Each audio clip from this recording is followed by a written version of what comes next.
सत श्री अकाल, स्वागत है। गौरव शुक्ला मैं हाँ तुहाडे नाल ते इस बुलेटिन का आगाज करांगे फटाफट अंदाज दे विच पंजाब भर दी खबरां, हरियाणा हिमाचल दी खबरां, पूरे देश दे हाल तुहाडे तक पहुंचावांगे। शुरुआत करते हैं फटाफट खबरां दे सफर दी।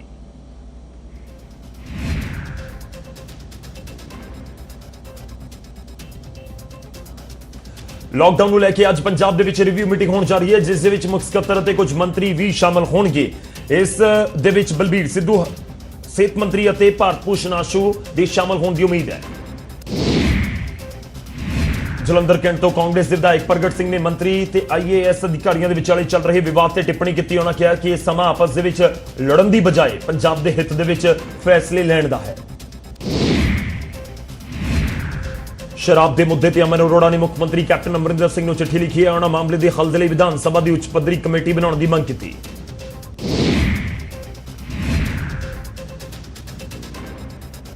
लॉकडाउन 4 का आगाज अज तो हो चुका है। चौथे पड़ाव तहत पंजाब भी कई रियायतां दित्तियां गईयां ने। पब्लिक ट्रांसपोर्ट को शर्तां सने शुरू करने की मंजूरी मिली है। कई शहरों के सैलून भी खोल दिए गए हैं। फाजिलका ते जलंधर के इजाजत मिली है, पर मॉल, रेस्टोरेंट, स्कूल, कॉलेज बंद रहेंगे। लुधियाना दे विच वड्डी तादाद दे विच प्रवासी मजदूर रहिंदे ने अते अपने घरां नूं जाण दे लई काले ने। लुधियाना दी दाणा मंडी दे विच सैकड़े मजदूर इकट्ठे हो गए, जिन्हां दी रेलवे टिकट अज तक कंफर्म नहीं हुई। मजदूरों के वल्लों सोशल डिस्टेंसिंग का भी कोई ध्यान नहीं रखा जा रहा।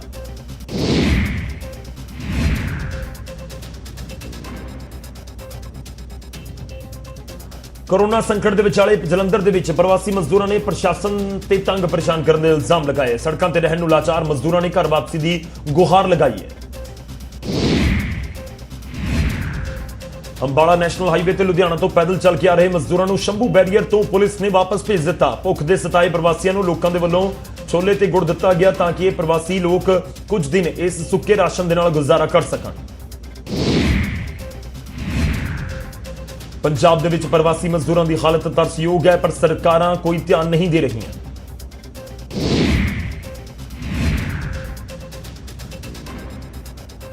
लॉकडाउन दौरान पंजाब के 4 नौजवान लेह लद्दाख के विच फंसे हुए ने। वीडियो वायरल करके सारिਆਂ ने पंजाब सरकार तो मदद की मांग की है। देश के विच मजदूरों का पलायन लगातार जारी है, पर सोनीपत पुलिस ने यूपी जा रहे प्रवासी मजदूरों को रस्ते दे विच रोक के वापस मोड़ दिता। ये मजदूर 10 दिन पैदल चल के पहुंचे सन, जिन्हां दे पैरों दे विच छाले पए हुए हैं। हरियाणा तो प्रवासी मजदूरों को लैके रवाना हुई 20 तो ज्यादा बसां नूं उत्तर प्रदेश दाखिल होने की मंजूरी नहीं मिली, जिस तो बाद प्रवासी मजदूर परेशान होकर खेतों के विच भजदे भी नजर आए। प्रशासनिक अधिकारी इस दौरान मौके उत्ते पहुंच गए तो मजदूरों को सुरक्षित घर पहुंचाने का भरोसा दिंदे हुए बस नजर आए।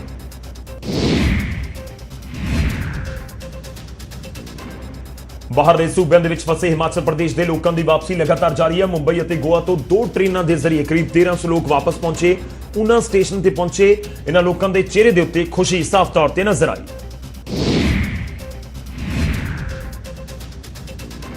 कोरोना के कहर के विचाले कुछ लोग मनुखता की सेवा के दिन रात लगे हुए हैं। झज्जर दी ईश्वर शर्मा भी प्रवासी मजदूरों की लगातार मदद कर रहे हैं। उन्होंने तक भोजन और जरूरी समान पहुंचाया जा रहा है। लॉकडाउन के चौथे पड़ाव की शुरुआत हो चुकी है। करनाल दे विच हुण दुकानां सवेरे 9 बजे तो शाम 5 बजे तक खुलणगियां। पहला दुकानां खुलण का समा सवेरे 8 बजे तो दोपहर 2 बजे तक दा सी।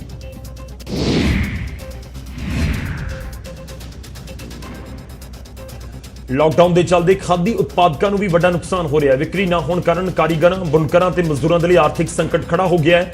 खादी उत्पादन के नाल जुड़े लोग सरकार तो आर्थिक मदद की गुहार लगा रहे हैं। हिमाचल के नाहन शिमला सड़क के उत्ते खाली दालों के पैकेट मिलने तो बाद हड़कंप मच गया। दालों के यह पैकेट सरकारी डिपो के सप्लाई होने सन। फिलहाल फूड सप्लाई विभाग के वलों मामले की जांच की जा रही है।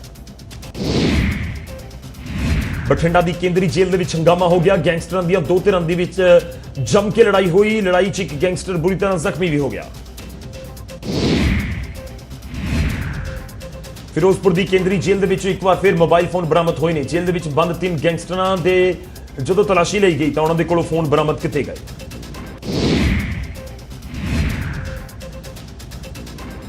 कपूरथला दे विच मंगां नूं लैके टावर ते चढ़े अध्यापक नूं आखिरकार हेठां उतार लिया गया। बीती रात तो नौकरी पक्की करने की मंग नूं लैके टावर दे उत्ते चढ़िया निशांत प्रशासन दे वल्लों दित्ते भरोसे तो बाद हेठां उतर आया।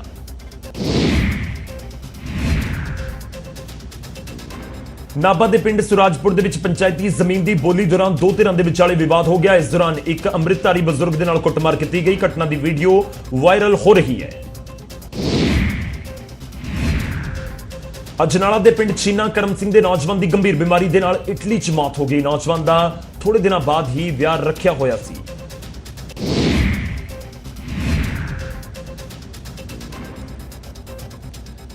ਕਰਨਾਲ 'ਚ ਯਮੁਨਾ ਨਦੀ ਦੇ ਵਿੱਚ ਆਪਣੇ ਦੋਸਤਾਂ ਦੇ ਨਾਲ ਨਹਾਉਣ ਗਿਆ ਇੱਕ ਨੌਜਵਾਨ ਪਾਣੀ ਦੇ ਵਿੱਚ ਡੁੱਬ ਗਿਆ। ਗੋਤਾਖੋਰਾਂ ਦੇ ਵੱਲੋਂ ਨੌਜਵਾਨ ਨੂੰ ਲੱਭਣ ਦੀਆਂ ਕੋਸ਼ਿਸ਼ਾਂ ਜਾਰੀ ਨੇ।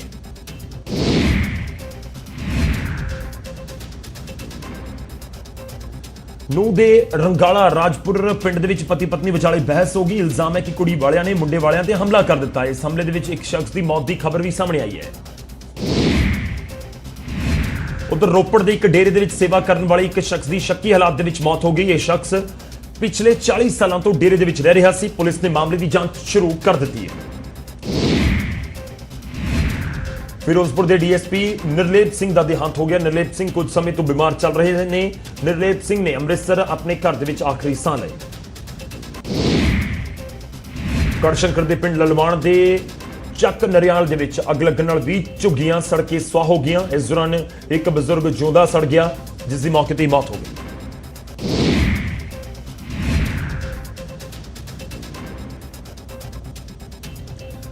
ਕਰਨਾਲ ਦੇ ਪਿੰਡ ਰਾਵਰ ਨੇੜੇ ਆਬਤਰ ਨਹਿਰ ਦੇ ਵਿੱਚ ਪਾੜ ਪੈ ਗਿਆ, ਜਿਸ ਕਾਰਨ ਪਿੰਡਾਂ ਤੇ ਖੇਤਾਂ ਦੇ ਵਿੱਚ ਪਾਣੀ ਭਰ ਗਿਆ। ਪਾੜ ਪੈਣ ਤੋਂ 32 ਘੰਟੇ ਬਾਅਦ ਹੁਣ ਪਾਣੀ ਉਤਰਨਾ ਸ਼ੁਰੂ ਹੋਇਆ ਹੈ। ਪਾੜ ਨੂੰ ਪੂਰਨ ਦਾ ਕੰਮ ਜਾਰੀ ਹੈ। ਕੈਥਲ ਦੇ ਪਿੰਡ ਤਿਤਰਮ ਕੋਲ ਸੜਕ ਤੇ ਜਾਂਦੀ ਕਾਰ ਦੇ ਵਿੱਚ ਅਚਾਨਕ ਅੱਗ ਲੱਗ ਗਈ। ਕਾਰ ਸਵਾਰ 3 ਲੋਕਾਂ ਨੇ ਫੌਰਨ ਕਾਰ ਤੋਂ ਉਤਰ ਕੇ ਆਪਣੀ ਜਾਨ ਬਚਾਈ।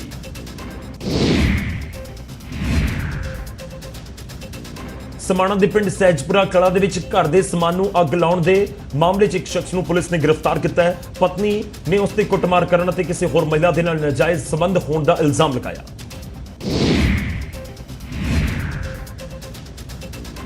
ਹਿਮਾਚਲ ਦੇ ਨੂਰਪੁਰ ਦੇ ਪੰਦਰੇੜ ਪੰਚਾਇਤ ਬਾਕੀ ਪਿੰਡਾਂ ਦੇ ਲਈ ਮਿਸਾਲ ਬਣੀ ਹੋਈ ਹੈ। ਪਿੰਡ ਦੇ ਸਕੂਲਾਂ ਦੇ ਵਿੱਚ ਦੂਜੇ ਸਕੂਲਾਂ ਵਰਗੀਆਂ ਸਾਰੀਆਂ ਸਹੂਲਤਾਂ ਨੇ।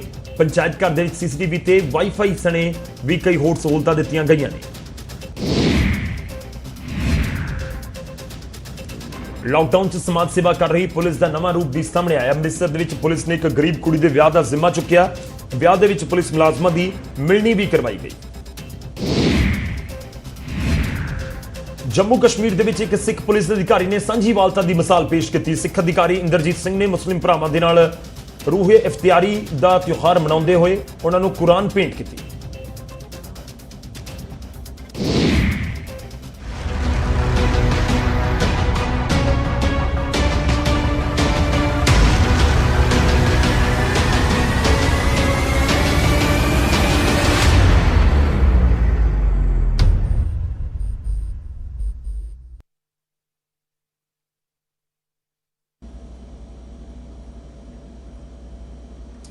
ਅੱਗੇ ਵਧਦੇ ਤੇ ਕੁਝ ਖਬਰਾਂ ਵਿਸਥਾਰ ਦੇ ਨਾਲ ਦੇਖਾਂਗੇ। ਲਾਕਡਾਊਨ 4 ਦਾ ਆਗਾਜ਼ ਹੋ ਚੁੱਕਿਆ ਤੇ ਇਸ ਵਿਚਾਲੇ ਬਹੁਤ ਸਾਰੀਆਂ ਰਿਆਇਤਾਂ ਮਿਲੀਆਂ ਨੇ, ਖਾਸ ਤੌਰ ਤੇ ਵੱਖ-ਵੱਖ ਥਾਵਾਂ ਦੇ ਉੱਤੇ ਦੁਕਾਨਾਂ ਨੂੰ ਖੋਲਣ ਨੂੰ ਲੈ ਕੇ। ਪਰ ਫਿਰੋਜ਼ਪੁਰ ਦੇ ਲੋਕ ਜਾਂ ਕਹੀਏ ਕਿ ਦੁਕਾਨਦਾਰ ਅਜੇ ਪ੍ਰਸ਼ਾਸਨ ਦੇ ਹੁਕਮਾਂ ਦਾ ਇੰਤਜ਼ਾਰ ਕਰ ਰਹੇ ਨੇ ਤੇ ਇਸ ਵਿਚਾਲੇ ਉਹਨਾਂ ਦੇ ਵੱਲੋਂ ਮੰਗ ਵੀ ਕੀਤੀ ਜਾ ਰਹੀ ਹੈ ਕਿ ਦੁਕਾਨਾਂ ਖੋਲਣ ਦਾ ਸਮਾਂ ਪੂਰਾ ਦਿਨ ਹੁਣ ਕਰ ਦਿੱਤਾ ਜਾਵੇ।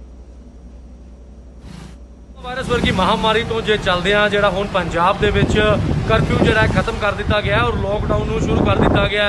ਪਰ ਜੇ ਹਾਲਾਤ ਦੀ ਗੱਲ ਕਰੀਏ ਫਿਰੋਜ਼ਪੁਰ ਦੇ ਵਿੱਚ ਤੇ ਫਿਰੋਜ਼ਪੁਰ ਦੇ ਜਿਹੜੇ ਬਾਜ਼ਾਰ ਨੇ ਅਜੇ ਇੱਕਾ ਦੁੱਕਾ ਦੁਕਾਨਾਂ ਹੀ ਇੱਥੇ ਖੁੱਲੀਆਂ ਨੇ, ਕਿਉਂਕਿ ਲੋਕ ਇਸ ਇੰਤਜ਼ਾਰ 'ਚ ਨੇ ਕਿ ਕਦੋਂ ਡੀਸੀ ਫਿਰੋਜ਼ਪੁਰ ਨੇ ਜਿਹੜੇ ਨਵੇਂ ਆਦੇਸ਼ ਜਾਰੀ ਕਰਨ ਤਾਂ ਕਿ ਉਹ ਆਪਣੀਆਂ ਦੁਕਾਨਾਂ ਖੋਲ੍ਹ ਪਾਉਣ। ਕਿਉਂਕਿ ਪੰਜਾਬ ਸਰਕਾਰ ਦਾ ਆਦੇਸ਼ਾਂ ਤੋਂ ਬਾਅਦ ਡੀਸੀ ਫਿਰੋਜ਼ਪੁਰ ਦੇ ਜਿਹੜੇ ਆਦੇਸ਼ਾਂ ਨੂੰ ਜਿਹੜਾ ਮੁੱਖ ਰੱਖਦੇ ਹੋਇਆ ਉਦੋਂ ਹੀ ਜਿਹੜੇ ਦੁਕਾਨਦਾਰ ਨੇ ਆਪਣੀਆਂ ਦੁਕਾਨਾਂ ਖੋਲ੍ਹਦੇ ਨੇ। ਕਿਉਂਕਿ ਪਿਛਲੇ ਦਿਨ ਹੀ ਜਿਹੜਾ ਕੈਪਟਨ ਅਮਰਿੰਦਰ ਸਿੰਘ ਉਹਨਾਂ ਵੱਲੋਂ ਕਿਹਾ ਗਿਆ ਸੀ ਪੰਜਾਬ ਸਰਕਾਰ ਦੇ ਹਦਾਇਤਾਂ ਤੋਂ ਬਾਅਦ ਵੀ ਜਿਹੜੇ ਡੀਸੀ ਫਿਰੋਜ਼ਪੁਰ ਨੇ ਜਾਂ ਡੀਸੀ ਅਲੱਗ-ਅਲੱਗ ਜ਼ਿਲ੍ਹਿਆਂ ਦੇ ਨੇ ਉਹ ਇਹਤਿਆਤ ਦੇ ਤੌਰ ਤੇ ਨਵੇਂ ਆਦੇਸ਼ ਜਾਰੀ ਕਰ ਸਕਦੇ ਆ ਕਿ ਕੀ ਫਿਰੋਜ਼ਪੁਰ ਦੇ ਵਿੱਚ ਦੁਕਾਨਾਂ ਖੋਲ੍ਹੀਆਂ ਜਾਣਗੀਆਂ ਕਿ ਨਹੀਂ। ਉਸ ਨੂੰ ਲੈ ਕੇ ਜਿਹੜਾ ਲੋਕ ਨੇ ਜਿਹੜੇ ਦੁਕਾਨਦਾਰ ਨੇ ਉਹ ਹਜੇ ਵੀ ਆਪਣੀਆਂ ਦੁਕਾਨਾਂ ਦੇ ਬਾਹਰ ਬੈਠੇ ਨੇ ਔਰ ਇੰਤਜ਼ਾਰ ਕਰ ਰਹੇ ਨੇ ਕਿ ਕਦੋਂ ਇਹ ਉਹਨਾਂ ਦੀਆਂ ਦੁਕਾਨਾਂ ਖੋਲ੍ਹੀਆਂ ਜਾਣਗੀਆਂ ਔਰ ਕਦੋਂ ਜਿਹੜੇ ਆ ਵਪਾਰੀ ਜਾਂ ਆਮ ਲੋਕ ਜਿਹੜੇ ਖਰੀਦਦਾਰ ਨੇ ਉਹ ਬਾਜ਼ਾਰ ਦੇ ਵਿੱਚ ਆ ਸਕਣਗੇ। ਦੁਕਾਨਾਂ ਦਾ ਟਾਈਮ ਇੱਕ ਫਿਕਸ ਕਰਨ, ਜਾਂ ਤਾਂ ਤੁਸੀਂ ਭੇਦਭਾਵ ਨਾ ਕਰੋ। ਬਠਿੰਡੇ ਤੁਸੀਂ ਸਾਰਾ ਦਿਨ ਖੋਲਦਾ 6 ਵਜੇ ਤੱਕ ਖੋਲਦੀਆਂ, ਤੁਸੀਂ ਫਿਰੋਜ਼ਪੁਰ ਨੂੰ ਦੁਕਾਨਾਂ ਨੂੰ 3 ਦਿਨ ਦੇ ਰਹੇ ਹੋ। ਅਸੀਂ ਵੀ ਦੁਕਾਨਦਾਰ ਹੈਗੇ ਆ, ਅਸੀਂ ਵੀ ਕਮਾ ਕੇ ਰੋਟੀ ਖਾਣੀ ਹੈਗੀ ਏ। ਔਰ ਜਿਹੜੇ ਇਹ ਵਪਾਰੀ ਨੇ ਜਾਂ ਦੁਕਾਨਦਾਰ ਨੇ ਦੁਚੀ 'ਚ ਨੇ ਕਿ ਕੀ ਉਹ ਦੁਕਾਨ ਖੋਲ ਪਾਣ ਜਾਂ ਨਾ ਖੋਲ ਪਾਣ। ਔਰ ਜਦੋਂ ਇੱਕ ਦੁਕਾਨ ਖੋਲਦੇ ਨੇ ਪੁਲਿਸ ਦੀ ਜਿਹੜੀ ਨੇ ਝਿੜਕਾਂ ਤੋਂ ਬਾਅਦ ਇਹ ਨਮੋਸ਼ੀ ਦਾ ਇਹਨਾਂ ਨੂੰ ਸਾਹਮਣਾ ਕਰਨਾ ਪੈਂਦਾ ਹੈ। ਫਿਰੋਜ਼ਪੁਰ ਤੋਂ ਕੈਮਰਾਮੈਨ ਨਰੇਸ਼ ਦੇ ਨਾਲ ਮਨਦੀਪ ਕੁਮਾਰ, ਨਿਊਜ਼ 18 ਪੰਜਾਬ।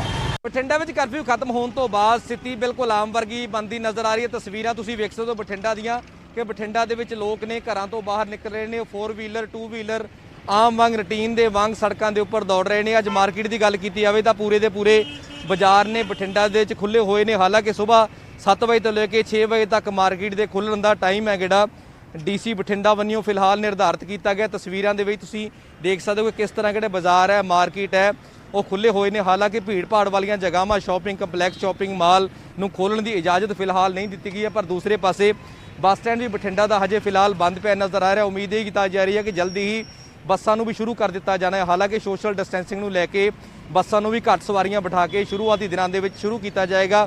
ਪਰ ਬਠਿੰਡਾ ਦੇ ਵਿੱਚ ਸੜਕਾਂ ਦੇ ਉੱਪਰ ਆਮ ਵਰਗੇ ਹਾਲਾਤ ਤੁਹਾਨੂੰ ਨਜ਼ਰ ਆ ਰਹੇ ਹੋਣਗੇ। ਅਹਤਿਆਤ ਦੇ ਤੌਰ ਤੇ ਲੋਕ ਘਰਾਂ ਦੇ ਵਿੱਚੋਂ ਬਾਹਰ ਨਿਕਲਣ ਤੋਂ ਪਹਿਲਾਂ ਮਾਸਕ ਦਾ ਇਸਤੇਮਾਲ ਕਰ ਰਹੇ ਨੇ ਤੇ ਸੋਸ਼ਲ ਡਿਸਟੈਂਸਿੰਗ ਨੂੰ ਲੈ ਕੇ ਖਾਸ ਤੌਰ ਤੇ ਕਿਹਾ ਗਿਆ ਕਿ ਸੋਸ਼ਲ ਡਿਸਟੈਂਸਿੰਗ ਰੱਖਿਆ ਜਾਊਗਾ। 2 ਵੀਲਰ ਦੇ ਉੱਪਰ ਵੀ ਇੱਕ ਤੋਂ ਵੱਧ ਸਵਾਰੀ ਜ਼ਿਆਦਾ ਅਲਾਉ ਨਹੀਂ ਹੈ। ਦੂਸਰੇ ਪਾਸੇ ਜਿਹੜੇ 3 ਵੀਲਰ ਜਿਹੜੇ ਅਲਾਉ ਕੀਤੇ ਗਏ ਨੇ, 3 ਵੀਲਰ ਦੇ ਵਿੱਚ ਵੀ ਡਰਾਈਵਰ ਦੇ ਨਾਲ ਸਿਰਫ 2 ਸਵਾਰੀਆਂ ਤੇ ਟੈਕਸੀ ਦੇ ਵਿੱਚ ਵੀ ਸਿਰਫ 2 ਸਵਾਰੀਆਂ ਨੂੰ ਜਾਣ ਤੇ ਅਪਰੂਵਲ ਦਿੱਤੀ ਗਈ ਹੈ। ਕੈਮਰਾਮੈਨ ਰਾਜੇਸ਼ ਦੇ ਨਾਲ ਸੂਰਜ ਭਾਨ, ਨਿਊਜ਼ 18 ਪੰਜਾਬ, ਬਠਿੰਡਾ।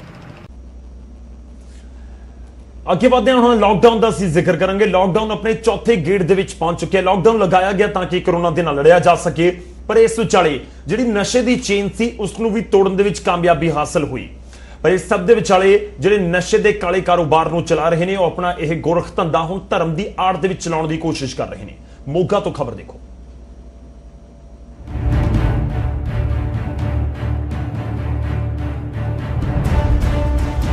ਮੋਗਾ 'ਚ ਧਰਮ ਦੀ ਆੜ 'ਚ ਨਸ਼ੇ ਦਾ ਕਾਰੋਬਾਰ ਚਲਾਇਆ ਜਾ ਰਿਹਾ ਸੀ। ਰੱਬ ਦਾ ਨਾਮ ਲੈਣ ਦੇ ਬਹਾਨੇ ਲੋਕਾਂ ਨੂੰ ਨਸ਼ੇ ਦੇ ਦਲਦਲ 'ਚ ਧੱਕਿਆ ਜਾ ਰਿਹਾ ਸੀ। ਕੋਰੋਨਾ ਵਾਇਰਸ ਨੂੰ ਲੈ ਕੇ ਲੱਗੇ ਕਰਫਿਊ ਦੇ ਦੌਰਾਨ ਪੁਲਿਸ ਦੇ ਵੱਲੋਂ ਹਰ ਕਿਸੇ ਤੇ ਤਿੱਖੀ ਨਜ਼ਰ ਰੱਖੀ ਜਾ ਰਹੀ ਹੈ ਤੇ ਇਸ ਦਾ ਨਤੀਜਾ ਹੈ ਕਿ ਮੋਗਾ ਪੁਲਿਸ ਨੇ ਮੱਖੂ ਦੇ ਪਿੰਡ ਬਲ ਦੇ ਇੱਕ ਪ੍ਰਸਿੱਧ ਮੰਦਿਰ ਦੇ ਸੇਵਾਦਾਰ ਸੋਨੂ ਸ਼ਾਹ ਅਤੇ ਉਸ ਦੇ ਇੱਕ ਸਾਥੀ ਨੂੰ ਭਾਰੀ ਮਾਤਰਾ 'ਚ ਨਸ਼ੀਲੀ ਗੋਲੀਆਂ ਸਮੇਤ ਕਾਬੂ ਕਰ ਲਿਆ। ਤੁਹਾਨੂੰ ਦੱਸ ਦਈਏ ਕਿ ਕੋਈ ਆਮ ਬਾਬਾ ਨਹੀਂ ਹੈ। ਇਸ ਦੇ ਕਈ ਵੱਡੇ ਵੱਡੇ ਪੁਲਿਸ ਅਧਿਕਾਰੀਆਂ ਅਤੇ ਰਾਜਨੀਤਿਕ ਨੇਤਾਵਾਂ ਦੇ ਨਾਲ ਸੰਬੰਧ ਵੀ ਦੱਸੇ ਗਏ ਨੇ। ਘੱਟੋ ਘੱਟ ਇਹ ਤਸਵੀਰਾਂ ਤਾਂ ਇਹੋ ਬਿਆਨ ਕਰਦੀਆਂ ਨੇ। ਦਰਅਸਲ ਪੁਲਿਸ ਨੂੰ ਗੁਪਤ ਸੂਤਰਾਂ ਤੋਂ ਜਾਣਕਾਰੀ ਮਿਲੀ ਸੀ ਕਿ ਪਿੰਡ ਪਲ 'ਚ ਸਥਿਤ ਇੱਕ ਮੰਦਿਰ ਦਾ ਸੇਵਾਦਾਰ ਸੋਨੂ ਸ਼ਾਹ ਨਸ਼ੇ ਦਾ ਕਾਰੋਬਾਰ ਕਰਦਾ ਹੈ ਤੇ ਗੱਡੀ ਤੇ ਭਾਰੀ ਮਾਤਰਾ 'ਚ ਨਸ਼ੀਲੀ ਗੋਲੀਆਂ ਦੇ ਖੇਪ ਲੈ ਕੇ ਆ ਰਿਹਾ ਹੈ, ਜਿਸ ਤੇ ਪੁਲਿਸ ਨੇ ਨਾਕੇਬੰਦੀ ਕਰ ਇਸ ਨੂੰ ਕਾਬੂ ਕਰ ਲਿਆ ਅਤੇ ਤਲਾਸ਼ੀ ਲੈਣ ਤੇ ਇਸ ਮੁਲਜ਼ਮ ਦੇ ਕੋਲੋਂ 20,000 ਨਸ਼ੇ ਦੀਆਂ ਗੋਲੀਆਂ ਵੀ ਮਿਲੀਆਂ ਨੇ। 2 ਵਿਅਕਤੀ ਫੜੇ ਗਏ ਜਿਨ੍ਹਾਂ ਵਿੱਚ ਇੱਕ ਹੈ ਬਾਬਾ ਸੋਨੂ ਸ਼ਾਹ ਜਿਹੜਾ ਕਿ ਬੱਲ ਪਿੰਡ ਹੈਗਾ ਫਿਰੋਜ਼ਪੁਰ 'ਚ ਪੈਂਦਾ, ਉੱਥੇ ਦਾ ਇਹ ਸੇਵਾਦਾਰ ਹੈਗਾ। ਦੂਸਰਾ ਇਹਦੇ ਨਾਲ ਸੁਖਵਿੰਦਰ ਸਿੰਘ ਸੁੱਖਾ ਜਿਹੜਾ ਆ ਉਹ ਕਾਰ 'ਚੋਂ ਫੜਿਆ ਗਿਆ ਹੈਗਾ। ਇਹਨਾਂ ਦੀ ਕਾਰ ਸੀ ਈਟੀਐਸ। ਇਹ ਕਾਰ ਦੀ ਹੈਗੀ ਹੈ PV 05Z 75। ਇਹਦਾ ਨੰਬਰ ਹੈਗਾ। ਇਹਨਾਂ ਨੂੰ ਫੜਿਆ ਗਿਆ ਹੈਗਾ ਜਿਹਦੇ ਚੋਂ 20,000 ਗੋਲੀਆਂ ਅਸੀਂ ਰਿਕਵਰ ਕੀਤੀਆਂ। ਪੁਲਿਸ ਨੇ ਮੁਲਜ਼ਮਾਂ ਨੂੰ ਕਾਬੂ ਕਰ ਲਿਆ ਹੈ ਅਤੇ ਇਸ ਗੱਲ ਦੀ ਜਾਂਚ ਕੀਤੀ ਜਾ ਰਹੀ ਹੈ ਕਿ ਇਸ ਧੰਦੇ 'ਚ ਹੋਰ ਕੌਣ-ਕੌਣ ਸ਼ਾਮਿਲ ਹੈ। ਫਿਲਹਾਲ ਪੁਲਿਸ ਨੂੰ ਇਸ ਅਖੌਤੀ ਬਾਬੇ ਤੋਂ ਇਸ ਵੱਡੇ ਖੁਲਾਸੇ ਹੋਣ ਦੀ ਉਮੀਦ ਵੀ ਹੈ। ਚੰਡੀਗੜ੍ਹ ਨਿਊਜ਼ ਡੈਸਕ ਤੋਂ ਲਵਪ੍ਰੀਤ ਪਾਂਗੜ ਦੇ ਨਾਲ ਮੋਗਾ ਤੋਂ ਦੀਪਕ ਸਿੰਗਲਾ, ਨਿਊਜ਼ 18 ਪੰਜਾਬ।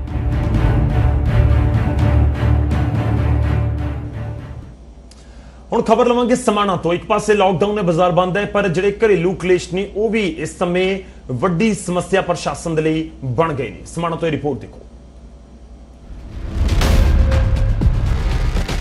ਸਮਾਣਾ ਅਧੀਨ ਪੈਂਦੇ ਪਿੰਡ ਸ਼ਹੀਦਪੁਰ ਕਲਾਂ ਦੇ ਇਸ ਘਰ ਚੋਂ ਐਤਵਾਰ ਸਵੇਰੇ ਅਚਾਨਕ ਅੱਗ ਦੇ ਭਾਂਬੜ ਨਿਕਲਣ ਲੱਗੇ।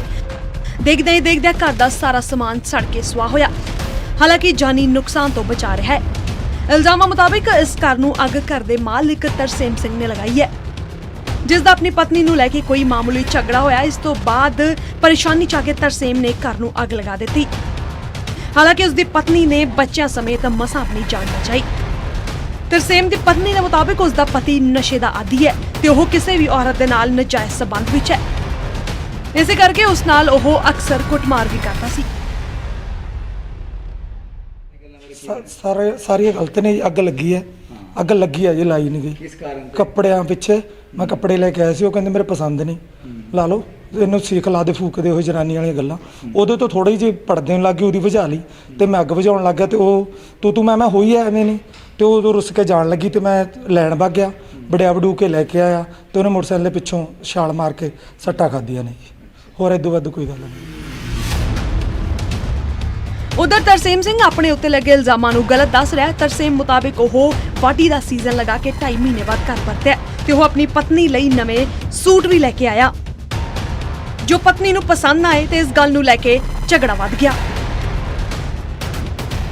ਇਹ ਦਾਰੂ ਪੀਣ ਦਾ ਆਦੀ ਆ, ਦਾਰੂ ਪੀ ਕੇ ਤਾਂ ਇਹ ਆਪਣੇ ਘਰ ਵਾਲੀ ਨੂੰ ਕੁੱਟਦਾ ਮਾਰਦਾ ਰਹਿੰਦਾ।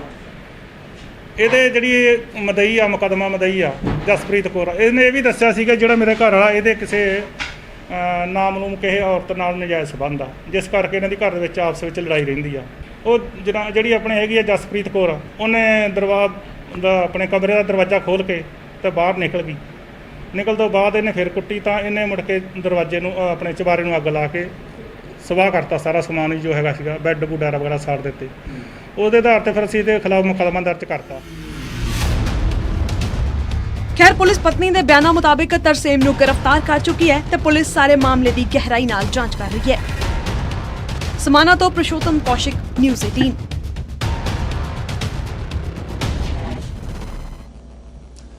ਅੱਗੇ ਵਧਦੇ ਤੇ ਹੁਣ ਗੱਲ ਹੋਵੇਗੀ ਕਿਸਾਨਾਂ ਦੀ, ਗੱਲ ਹੋਵੇਗੀ ਝੋਨੇ ਦੀ ਫਸਲ ਦੀ। ਪੰਜਾਬ ਦੇ ਵਿੱਚ ਝੋਨਾ ਲਗਾਉਣ ਦੀ ਤਰੀਕ ਇਸ ਵਾਰੀ 10 ਜੂਨ ਤੈਅ ਕੀਤੀ ਗਈ ਹੈ। ਸਰਕਾਰ ਦੇ ਵੱਲੋਂ 10 ਦਿਨ ਜ਼ਿਆਦਾ ਦਿੱਤੇ ਗਏ ਨੇ, ਯਾਨੀ ਕਿ ਪਹਿਲਾਂ 20 ਜੂਨ ਸੀ, ਇਸ ਵਾਰੀ 10 ਜੂਨ ਤੋਂ ਸ਼ੁਰੂ ਕੀਤੀ ਗਈ ਹੈ। ਪਰ ਦੂਜੇ ਪਾਸੇ ਇਸ ਵਾਰ ਲੇਬਰ ਦੀ ਸਮੱਸਿਆ ਵੱਡੀ ਨਜ਼ਰ ਆਉਂਦੀ ਹੈ। ਇਸ ਲਈ ਬਹੁਤ ਸਾਰੇ ਕਿਸਾਨਾਂ ਦੇ ਵੱਲੋਂ ਸਿੱਧੀ ਬਿਜਾਈ, ਇੱਕ ਨਵਾਂ ਤਰੀਕਾ ਜਿਹੜਾ ਹੈਗਾ ਝੋਨਾ ਬੀਜਣ ਦਾ, ਉਸ ਦਾ ਇਸਤੇਮਾਲ ਕੀਤਾ ਜਾ ਰਿਹਾ ਹੈ।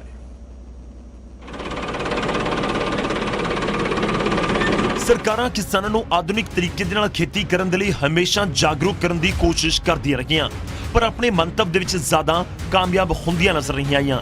ਬਹੁਤੇ ਕਿਸਾਨ ਅੱਜ ਵੀ ਰਿਵਾਇਤੀ ਤਰੀਕੇ ਨਾਲ ਹੀ ਖੇਤੀ ਕਰਨਾ ਪਸੰਦ ਕਰਦੇ ਨੇ, ਪਰ ਸ਼ਾਇਦ ਕਰੋਨਾ ਮਹਾਮਾਰੀ ਖੇਤੀਬਾੜੀ ਦੇ ਤੌਰ ਤਰੀਕਿਆਂ 'ਚ ਬਦਲਾਅ ਲੈ ਕੇ ਆ ਰਹੀ ਹੈ। ਲਾਕਡਾਊਨ ਕਰਕੇ ਫੈਕਟਰੀਆਂ ਬੰਦ ਨੇ, ਕੰਮਕਾਰ ਨਾ ਹੋਣ ਕਾਰਨ ਮਜ਼ਦੂਰ ਪਲਾਇਨ ਨੂੰ ਮਜਬੂਰ ਹੋ ਚੁੱਕੇ ਨੇ, ਪਰ ਮਜ਼ਦੂਰਾਂ ਦੀ ਘਾਟ ਨੇ ਕਿਸਾਨਾਂ ਨੂੰ ਝੋਨਾ ਲਗਾਉਣ ਦਾ ਰਵਾਇਤੀ ਤਰੀਕਾ ਛੱਡ ਆਧੁਨਿਕ ਤਰੀਕਾ ਅਪਣਾਉਣ ਦੇ ਲਈ ਪ੍ਰੇਰਿਤ ਕੀਤਾ ਹੈ। ਲੇਬਰ ਦੀ ਘਾਟ ਕਾਰਨ ਕਿਸਾਨ ਹੁਣ ਝੋਨੇ ਦੀ ਸਿੱਧੀ ਬਿਜਾਈ ਨੂੰ ਤਰਜੀਹ ਦੇ ਰਹੇ ਨੇ। ਇਕੱਲੇ ਕਪੂਰਥਲਾ ਦੇ ਵਿੱਚ 70 ਤੋਂ 80% ਰਕਬੇ ਦੇ ਵਿੱਚ ਕਿਸਾਨ ਝੋਨੇ ਦੀ ਸਿੱਧੀ ਬਿਜਾਈ ਕਰਨ ਬਾਰੇ ਸੋਚ ਰਹੇ ਨੇ। ਕਿਸਾਨਾਂ ਦੇ ਇਸ ਰੁਝਾਨ ਤੋਂ ਖੇਤੀਬਾੜੀ ਮਾਹਰ ਵੀ ਕਾਫੀ ਖੁਸ਼ ਨੇ। ਉਹਨਾਂ ਕਿਸਾਨਾਂ ਨੂੰ ਕੁਝ ਟਿਪਸ ਵੀ ਦਿੱਤੇ, ਜਿਸ ਦਾ ਧਿਆਨ ਰੱਖ ਕੇ ਉਹ ਝੋਨੇ ਦੀ ਸਿੱਧੀ ਬਿਜਾਈ ਤੋਂ ਵੀ ਚੰਗਾ ਮੁਨਾਫਾ ਖੱਟ ਸਕਦੇ ਨੇ।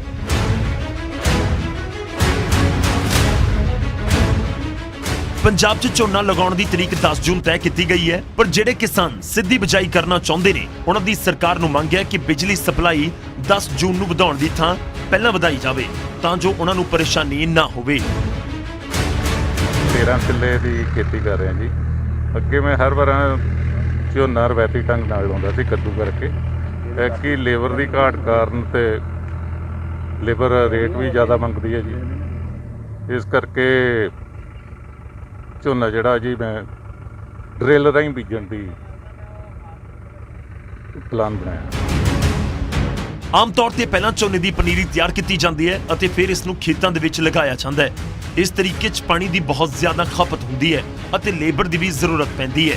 ਪਰ ਕਰੋਨਾ ਕਰਕੇ ਕਿਸਾਨ ਹੁਣ ਰਵਾਇਤੀ ਤਰੀਕਿਆਂ ਨੂੰ ਛੱਡ ਕੇ ਨਵੇਂ ਤਰੀਕੇ ਅਪਣਾ ਰਹੇ ਨੇ, ਜੋ ਖੇਤੀਬਾੜੀ ਦੇ ਖੇਤਰ ਦੇ ਲਈ ਚੰਗੇ ਸੰਕੇਤ ਕਹੇ ਜਾ ਸਕਦੇ ਨੇ।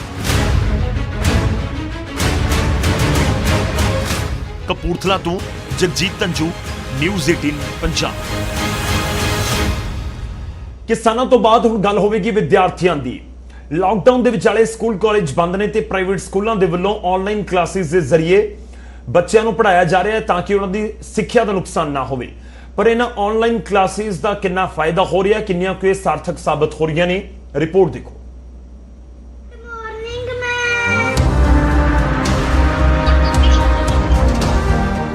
ਕੋਰੋਨਾ ਸੰਕਟ ਦਰਮਿਆਨ ਆਨਲਾਈਨ ਸਟੱਡੀ ਦਾ ਸਿਲਸਿਲਾ ਜਾਰੀ ਹੈ।